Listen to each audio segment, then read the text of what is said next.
Wabagai Assembly Constituency ki ex MLA Fazur Rahim na mahaki matakta amadi MPCC ki matakta RK Production na hanna aran pau sandokpagi thawong lem na ba wafam thamlakli mahana press thadorpa video footage amada makhata na hai COVID ki matam thoki ba thodok aduga mahakka hiram amatada mari leinade MPCC ki official sing nasu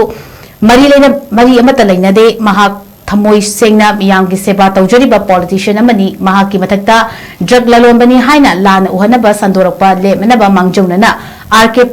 Production da legal notice thakibasu leikrabani adubu nauna hanjin miyam da lan uhanaba honarapa laibakthibani mahakna mara leiramlabadi mahaki fangfam thokpa chairak oibada akaiba leite jail da thamba natraga mahapu maralgi matung ina halabasu akiba leite adubu masigi onabada maral leitaba mibu hanjin maral pinanaba honaba thawong leptrabadi logi mateng lauduna chap chaba thabak lokhatkani haina mahakna makata na fongdorakli haukiba tangkul hundoi thani 2026 ki koi numidang pung mapalum taba adwaida RK Production kawbai koi social media gi chilinau singna aigi mathakta hana 2022 gi da sahi mari rongi mamangda thokiba koi ambulance ki thodok amagi matangda sibi rakhiba Iran singdi matangda miyam gi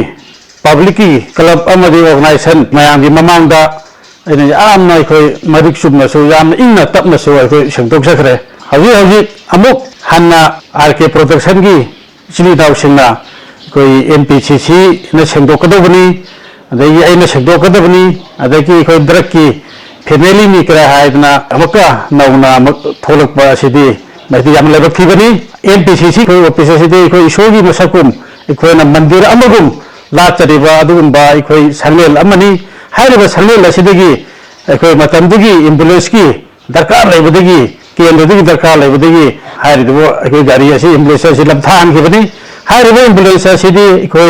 सिगी मतांगदा सो अइ छंगदोक जखरे हारिबा Covid की मतमददा अदुकि मतिक वबगाइदा कक्सिंगदा ये केंद्र की लाइदिबो प्रजा मयांग बि अदुमना मतें पांखिबनि Covid से कोई 2022 ददि लोरखबे मतुंदगी हारिबा ambulance असि अदुम अखै अइगसु थोदो लाभ लखरे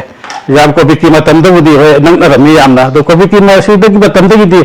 लाभ नखरिबा से अखै लैदिबो केंद्र की प्रजा सिंगना अना एक लापदा दुम गुवाहाटी द पुथोक पुजिन तौरगा मोहि ड्राइवर की मदि कोई गाड़ी दगी थाव लांग खरा हनबीरा खोपीरा दुम सेनरगा दुम लैबनि अदना हारिबा थौदोखसिदा तसेंना एमपीसीसी अखै लैदिबा लीडर सिंग अमदि एमपीसी की ऑफिस बिआरएल सिंगसु थोदोना मरी लैनदे आई सासु थोना मरी लैनदे मरमदि हारिबा थबा असे अखै गाड़ी दगी मतुंग दे अखै पोइन इना गाड़ी हापी गाड़ी तौरी अखै एलुब लते ड्राइवर हाइबा गाड़ी सिंगसिदि युमदि थोखिब का गाड़ी हापी कनाना गाड़ी पूरी अखै करिसु खंगु लते मरमदि बसी रोइनमक गाड़ी लोइनबा मिसिंग नो खंगनरिबु हालतने अब लैरिबा सिगी मरानसिदा कइसु मरान लेजदबा आई अमदि MPCC की कैसु बुगी चुम्नु चचरिबा हल्लमन मयाम मा लीडर सिंग ऑर्गेनाइजेशन चेंजन नरगा सुमन RK Production हल्लन तोसल तौबा सिदी आई अदुकी मतिक पेदे अदुकी मतिक आई नुगाइते आई तसेना हारिबा पोट असिदा आई मरी लेनरमाबदि आई हल्लसु याय आई लोगी मतुंगेन आई जेदा थंबसु याय मणिपुर हारिबा सना लेबाक सिदगी आइसे पुचि तुंबगी ताथोकसु याय सिदी मी अमदा तफम थोक्तबा थबकनी सिदा हंजन मी अमदा सुम इकाय पिबा म्यामी सेवा थमोय सेंगा राजनीति की सेवा तौजरिबो अइमोंदबु सुमेन हंजल सुमेन म्याम ममांगदा समाज ममांगदा इबु इकाय पिबा सिदी याम लेबक थिबनी अदना RK Production नि चिनि नाव सेंग मसुम बसे मतुंग अमहनसु अइखोय तौबिरकनु करिगुम तौरक लगदी अइसु मीनि थवाय पालिबा जीबनी तांग 23 तसु RK Production की मफमदा लेगे नोटिस थाखरे करिगुम मसिदा आइना लालन लेरबा आइना करिगुम पोटस मरी लेरबा आई ईश्वरदसु वसक्चरी RK Production नते ईश्वरगी मथक ईश्वरदसु बिचार तबिसुनो हारिबा थबा आइना करिगुम मरी लेरबा आइना करिगुम गरम ईश्वरदसु नि दंदी पिसुनो अदुगा लेरबसिना करिगुम आइना लेरमद्रबा मरी लेरमद्रबा आई तसेंना कोर्ट की मतेंग लौगनी अचुम मरान बिचार तौरिबा लोगी मतेंग लौगनी अदुगा आई इज्जत मंगलिबा आइबु लेबा ममांगदा आइबु म्यांग ममांगदा आइबु समाज की ममांगदा आइबु यामना दरकार बार तौबन हनबिरिबा सिगी मथक आई चप चाबा आई एक्शन लखत